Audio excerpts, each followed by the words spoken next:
ছেলেদের আগে মেয়েদের কেন মাথা চুল পেকে যায় আগে বুঝিনি। বাবার বাড়ির যখন ছিলাম সে সময়টা বুঝিনি যে চুলগুলো কেন আগে পেকে যাচ্ছে মায়েদের, কিন্তু এখন বুঝতেছি সংসার জীবনে, বিয়ের পরে স্বামীর সংসারে এসে। হ্যালো ভিউয়ার্স, আসসালামু আলাইকুম।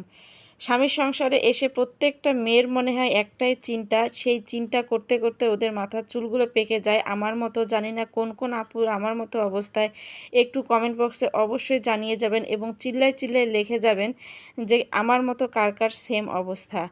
আমার মানে কেন এই কথা বলতেছি, আসলে দেখা যায় কি যে সকালবেলা ঘুম থেকে উঠে কি রান্না করব, কি খেতে দিব, কি রান্না করব, এই চিন্তা করে করে মানে জীবনটা শেষ হয়ে যাচ্ছে, একদম তামা তামা হয়ে যাচ্ছে।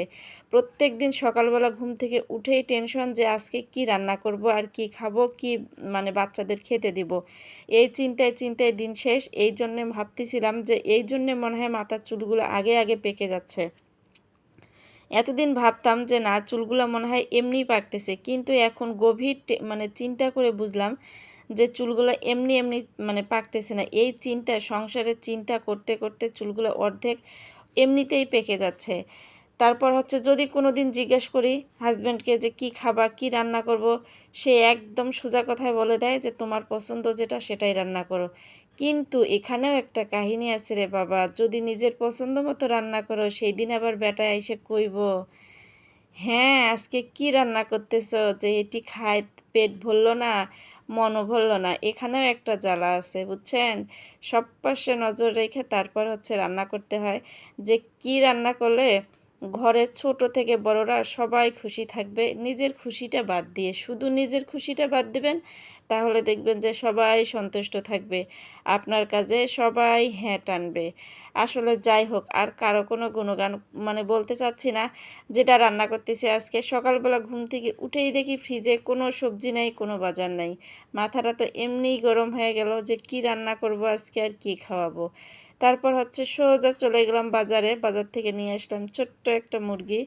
বেটারা তো বলে যে এটা দেশি মুরগি, আসলে যে এটা দেশি মুরগি না পাকিস্তানি মুরগি, যে বেলায় বিক্রি করছে হ্যাঁ ভালো বলতে পারবো। আমার কাছে তো দেশি মুরগির টাকাটা নিয়ে নিছে, করার কিছু নাই। দেশি মুরগি মনে করেই নিয়ে চলে আসলাম। আইটা মানে আসে কেটে ধুয়ে ভালো করে পরিষ্কার করে তারপর সব কিছু হচ্ছে একদম মাখায় মুখায় দিয়ে হচ্ছে বসায় দিতে চাইছিলাম, কিন্তু চিন্তা করলাম মাংসটা একটু কষে রান্না করি, দেখি আজকে টেস্টটা কীরকম আসে।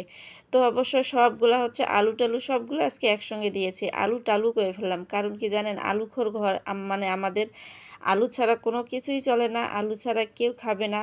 মানে মাছ হোক মাংস হোক একটা দুইটা আলু দিতেই হবে। আমার ঘরে ছোট পিচ্চিরা আছে, আলু ছাড়া কেউ মানবে না। 2 টুকরা মাংস 2 টুকরা আলু দিলে তারা মহা খুশি হয়ে খায়, কোনো ঝামেলা করে না। আজকের ভিডিওটা এই পর্যন্ত, সবাই ভালো থাকবেন।